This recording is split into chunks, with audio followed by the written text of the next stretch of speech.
सोमवारच्या सायंकाळला नागपूरमध्ये जो हिंसाचार झाला त्यामध्ये नागपूर पोलिसांनी 51 आरोपीला अटक केलेली आहे। त्या आरोपीच्या वतीने ज्यांनी न्यायालयामध्ये बाजू मांडली ते वकील आसिफ कुरेशी आहे आपल्यासोबत। काल प्रचंड गहमागहमी आम्हाला कोर्टामध्ये पाहायला मिळाली। तुम्ही तुमच्या पक्षकारांची बाजू मांडताना ते निर्दोष आहे असं म्हटलं होतं। नेमकं या प्रकरणामध्ये जे नावं पुढे येत आहे त्या संदर्भात काय म्हणणं आहे तुमचं आणि ज्या लोकांना अटक केली त्यांच्याबद्दल काय मत आहे? हे बघा, काल सायंकाळी 6:30 वाजता पोलीस गणेशपेठ पोलीस स्टेशनचे आयोजक त्यांनी 27 आरोपींना कोर्टात हजर केलं होतं।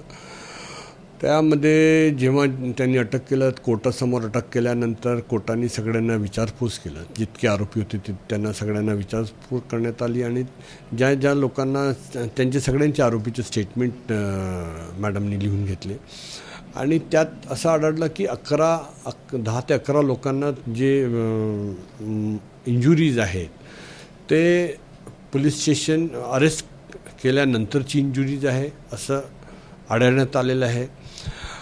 म्हणजे आणि त्यांना मग जितके आरोपी जे 10 ते 11 जे आरोपी त्यांना जे मार लागलेला आहे त्यांना सगळ्यांना मेडिकल हॉस्पिटलमध्ये रेफर करण्यात आलेलं आहे आणि सुनावणी झाल्यानंतर 2 दिवसाची मॅडमनी PCR दिलेली आहे आरोपींना पोलीस कस्टडी रिमांड। यामध्ये मास्टर माइंड म्हणून फहीम खानचं नाव पुढे येत आहे। त्याचं या संपूर्ण हिंसाचारामध्ये काय भूमिका होती?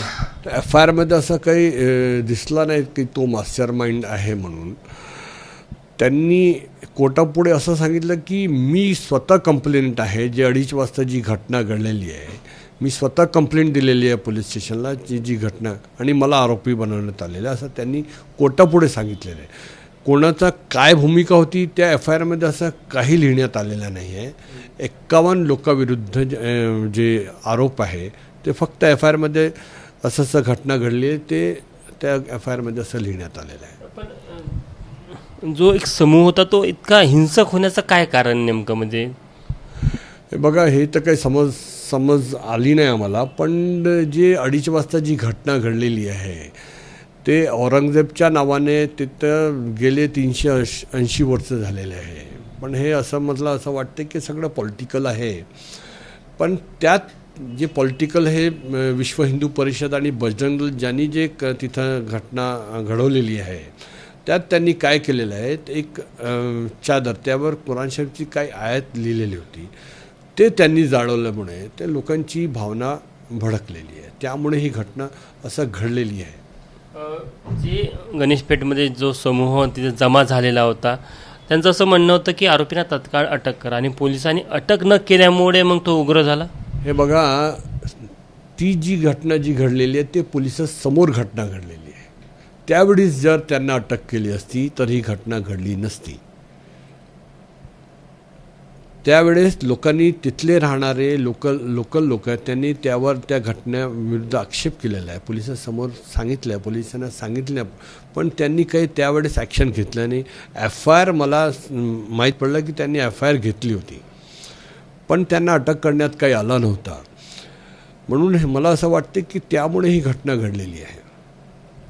तर आता पुढची सुनावणी 21 मार्चला होणार आहे आणि तेव्हापर्यंतचा PCR आहे। तुम्ही हायकोर्टात अपील करणार आहात? हे नाही, हायकोर्टात अपील करण्याची काही गरज नाही त्याच्यात, कारण जे सेक्शन लावण्यात आलेलं आहे ते JMFC कोर्टाचं अधीन नाही आहे, ते त्यांना बेल देण्याचा काही हे नाही, अधिकार नाही। ते सेशन कोर्टात बेल दाखल करण्यात येणार आहे।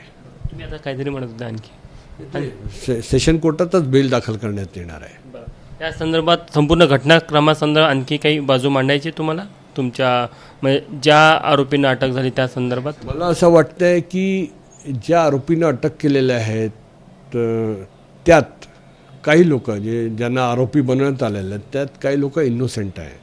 कोणी दसवा करण्याकरता बाहेरून आले होते तिथं त्यांच्या घरी, त्यांना उचलण्यात आलेलं आहे। कोणी ते घरी होते, नमाज पढून ते घरी परत येत होते तर त्यांना पकडण्यात आलेलं आहे। कोणी आपली फार्मसीची दुकान बंद करून तो बाहेर निघतो त्याला अटक करण्यात आलेलं आहे।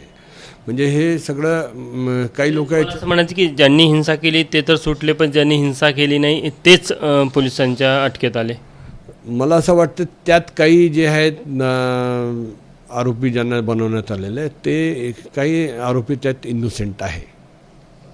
आपण बघू शकतो की ह्या संदर्भात आसिफ कुरेशी यांनी आपली भूमिका स्पष्ट केलेली आहे आणि ज्या फहीम खानला या संपूर्ण प्रकरणाचा मास्टर माइंड मानलं जातं. वकिलांचं असं म्हणणं आहे की तो दुपारची जी तक्रार होती त्या तक्रारमधला तो तक्रारदार होता. त्याच्या तक्रारीच्या आधारावर 9 लोकांच्या विरोधात गणेशपेठ पोलीस स्टेशनमध्ये गुन्हा दाखल झालेला आहे. मात्र आता पोलीस त्यालाच या संपूर्ण राड्याला घेऊन किंवा या हिंसेला घेऊन मुख्य आरोपी करत असल्याची एक चर्चा आहे. मात्र अजून तरी आसिफ कुरेशी यांचं म्हणणं आहे की या संपूर्ण प्रकरणामध्ये तो प्रमुख होता असं कुठंतरी पोलिसांच्या रेकॉर्डवर आलेलं नाही.